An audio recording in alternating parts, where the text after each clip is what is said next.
Welcome to our Impact Coffee series. The first that we launched today is going to be related to migration.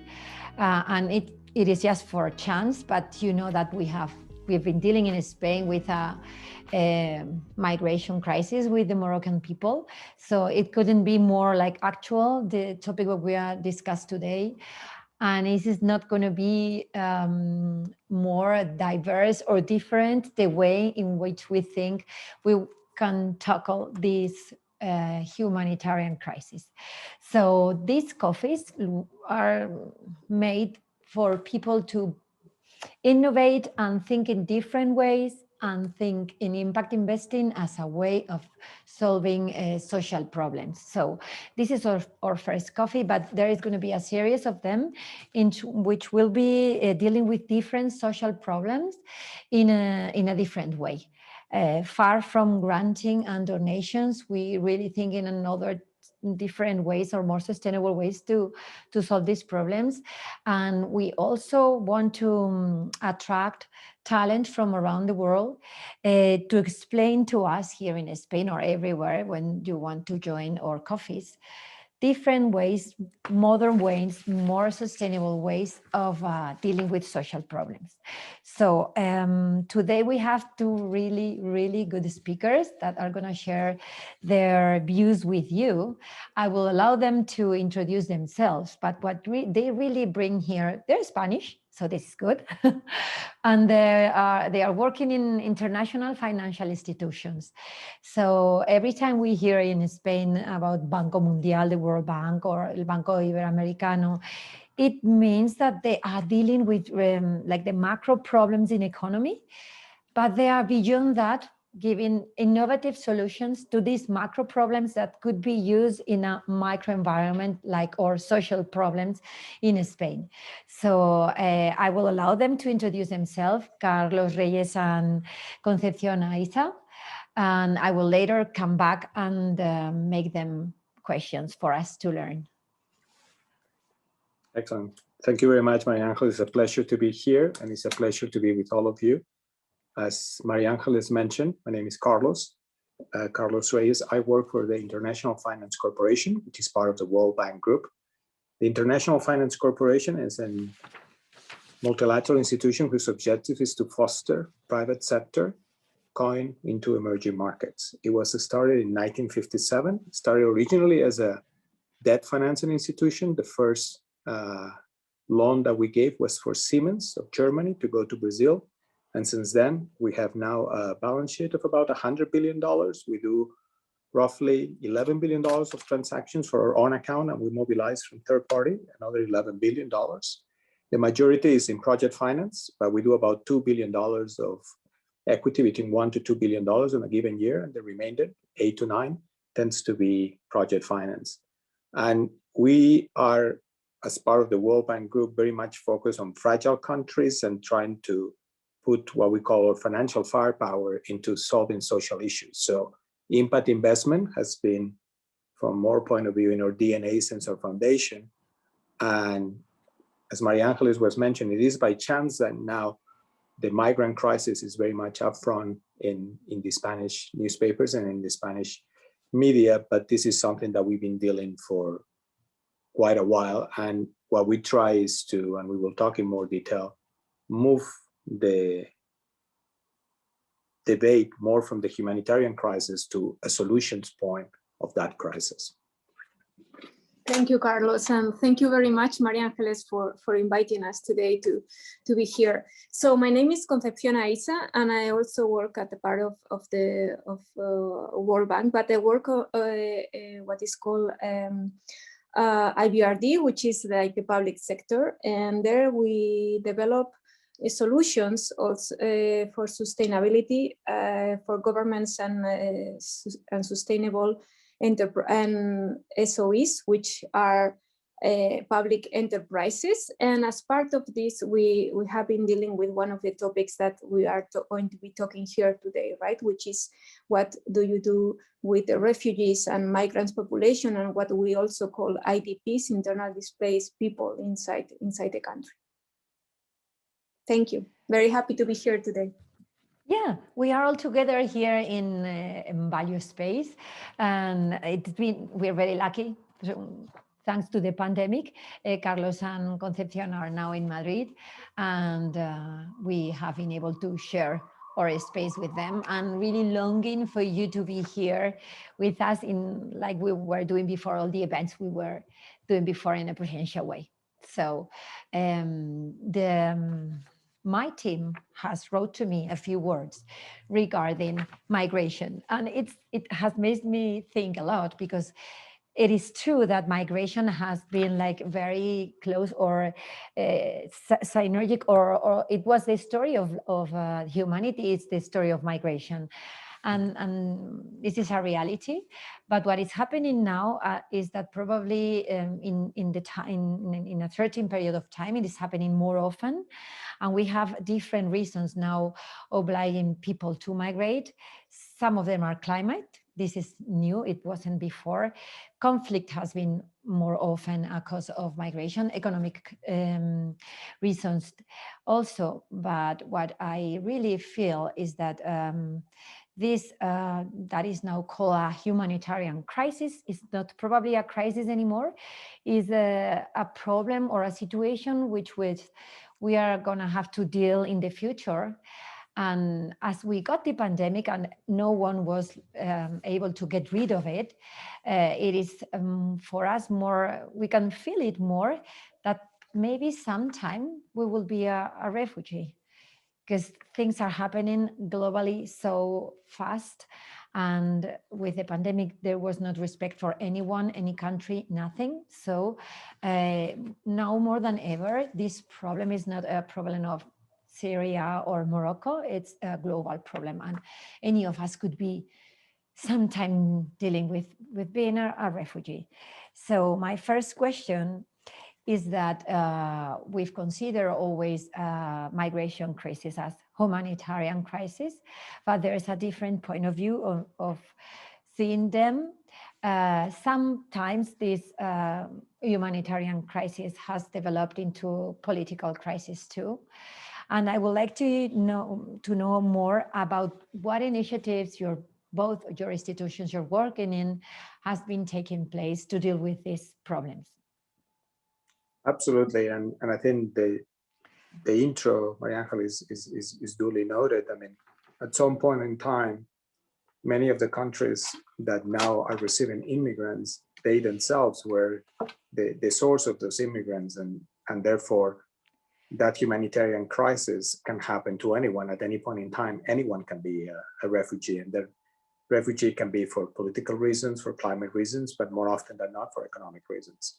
And I think first and foremost, institutions like ours, what it tends is focus not only on the root of the problem, but migrants into the receiving country. How can we move the narrative and the dynamic from them being a burden to these receiving countries to being a source of sustainable economic development? And therefore, one of the initiatives that, for instance, we tend to do is focus all resources in terms of creating economic independence. As an example, and we're going to talk in more detail throughout this podcast, IFC is very much involved in one of the largest refugee camps in the world, which is in Northern Kenya. It's called the Kakuma Kobe camp.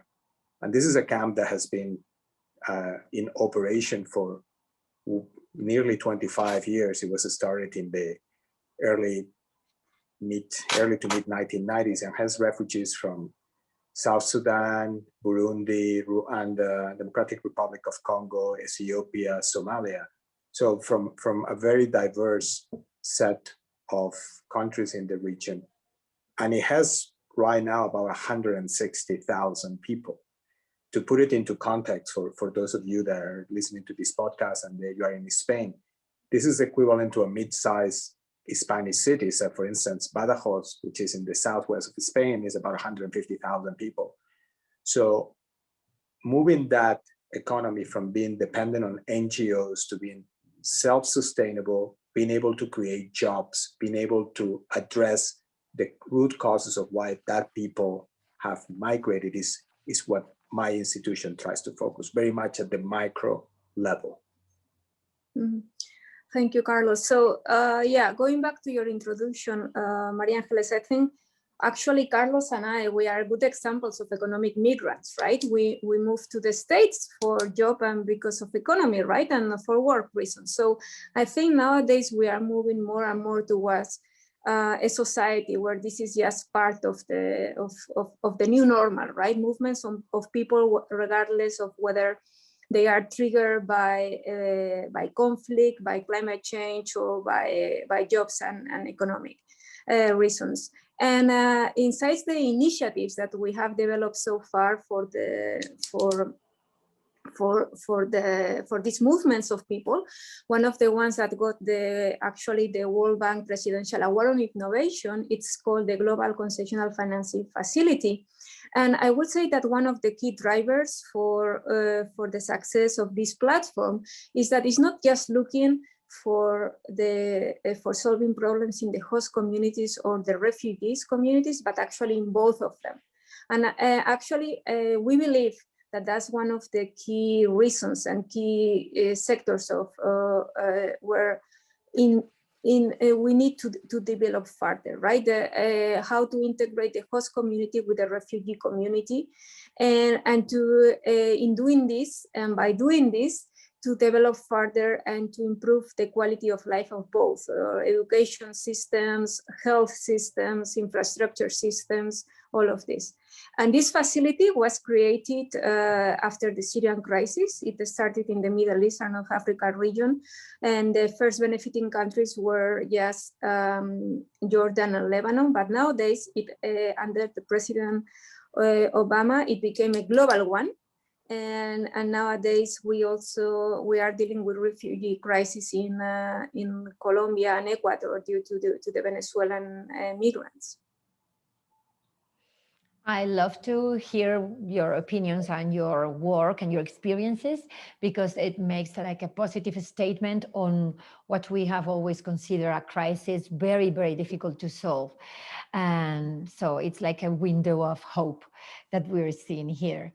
And the thing is that I read that book from Paul Collier that it's called Refugee, and I learned that the legislation that it's framing all the refugee camps or all the refugee movement in the world came from the Second World War. So we cannot be confident on the administration and the global legislation being able to solve the problem now. But no matter how tight is the framework, no matter how difficult is the maybe law environment in which we develop our work, things can be done. And I'm very excited to make a question to you both on, can you be more precise in some examples of projects you are developing now? Certainly. So again, taking that camp, I mean, and I fully agree with you. I think the solution and the institution that I represent, the solution we believe is through private sector development. There is a role for NGOs and governments at the initial stage of receiving these migrants, but depending simply on those, that doesn't create that sort of economic independence that is necessary. Particularly, again, using that example of the Kakuma Kobe refugee camp in northern Kenya, very quickly we established that there had to be a symbiotic relationship between the community that received these immigrants, the local town, and the refugee camp. We measured the overall size of this economy about $56–60 million, out of which 1/3 could be exclusively the economic benefit that could be generated in the camp, and 40 million by the community in which the camp was located. And that goes from simply providing basic services to creating an opportunity for the people that live in the local community to work in certain construction projects. So first and foremost, when you have the volume of people and you have addressed the basic Maslow pyramid of needs, food and shelter, you have to provide different ways for them to achieve that economic independence. And often is through finding ways for them to get access to financial resources. So rather than provide simple food, just provide them with income or some form of income, loans, grants that allow them to create basic stores. In the camp is called dukas. And those dukas are quite simple, like a mom and pop store that you can find in many sort of cities in emerging markets. That provides the people that handle those dukas, which also has another social benefit because often are done by females. It provides them a source of income. And then try to build from there. So once you have the sort of basic consumer goods, the next level that people often want in those camps is access to telecom services. So those dukas became effectively little telecom shops where people could buy SIM cards, prepaid cards, telephones, basic handsets. And yet again, that created, particularly in Kenya, a whole element of mobile fintech type of services.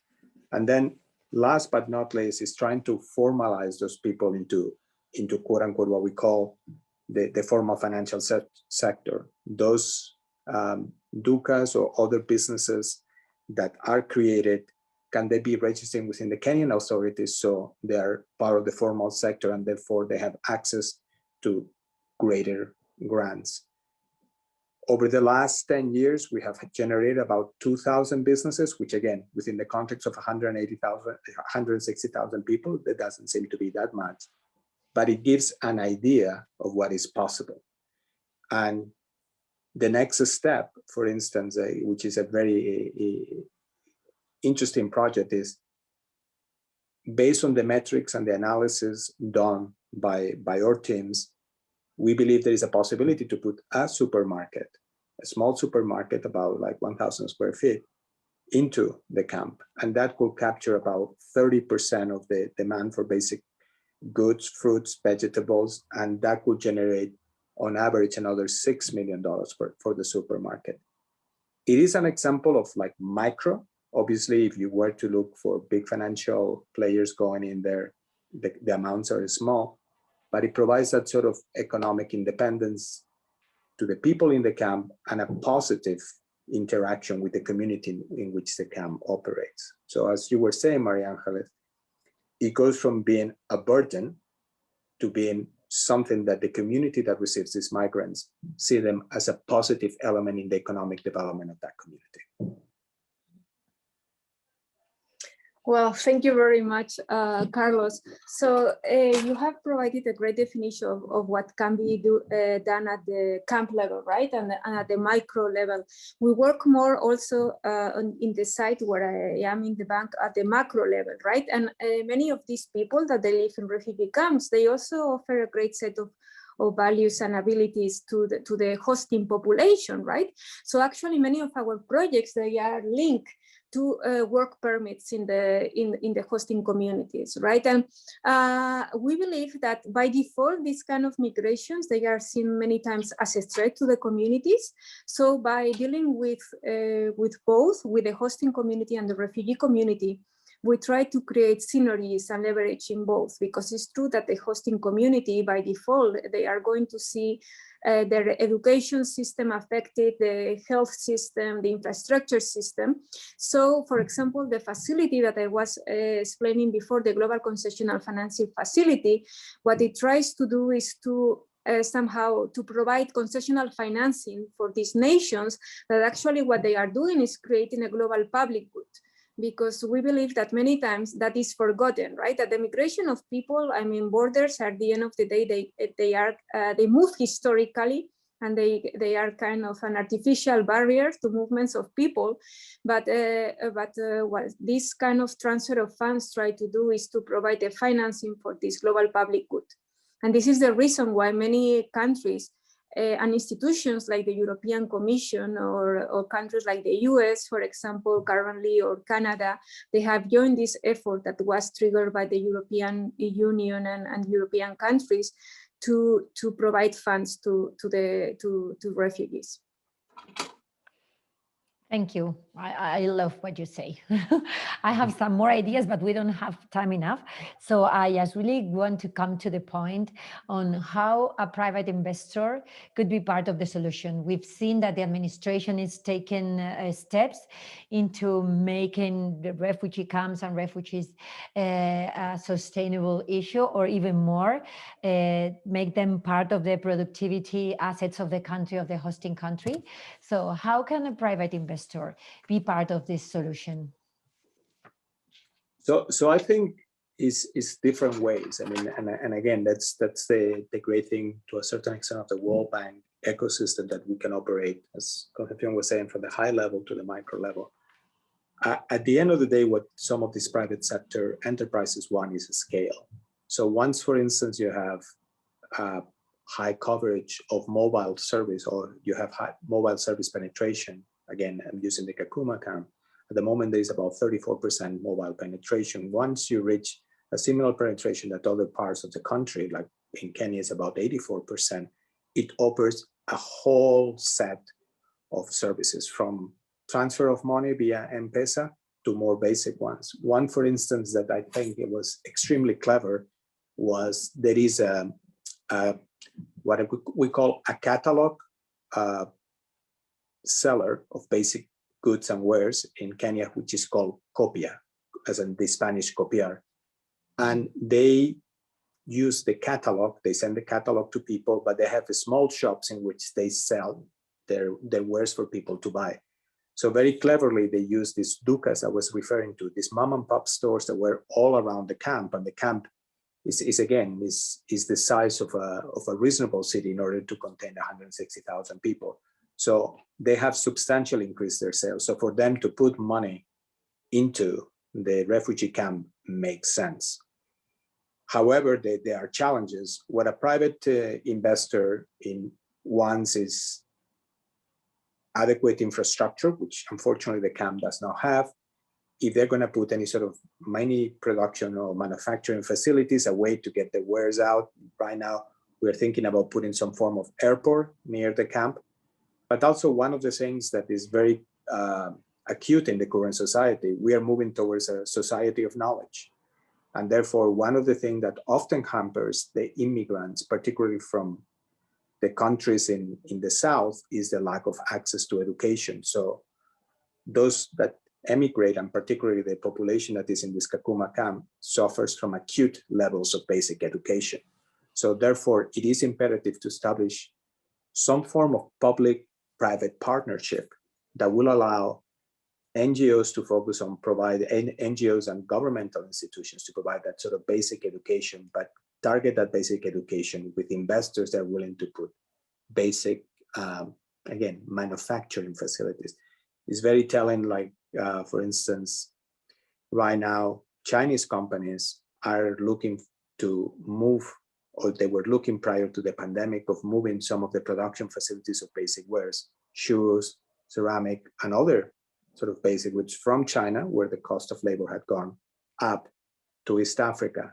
Is there an opportunity to put one of these facilities, provided that we tackle the issue around infrastructure, education in these sort of refugee camps, and we are able to help not only, as I said, the migrant community, but the broader community in which this refugee camp is?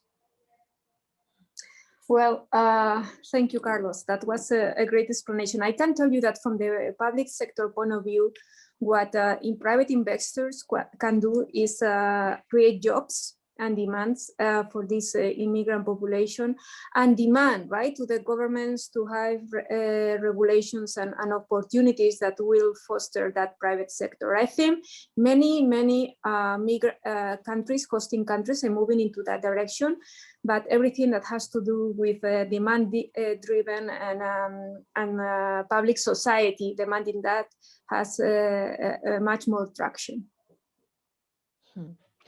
Well, thank you, you both. We have come to the end of our half an hour. I hope this format will be okay for our listeners. Although we really want to ask you more questions and know more about it, but maybe we can have another Impact Coffee and get deeper into all the solutions that you draw for us today. So thank you very much, and see you next time. Bye. Thank you very much. Thank you.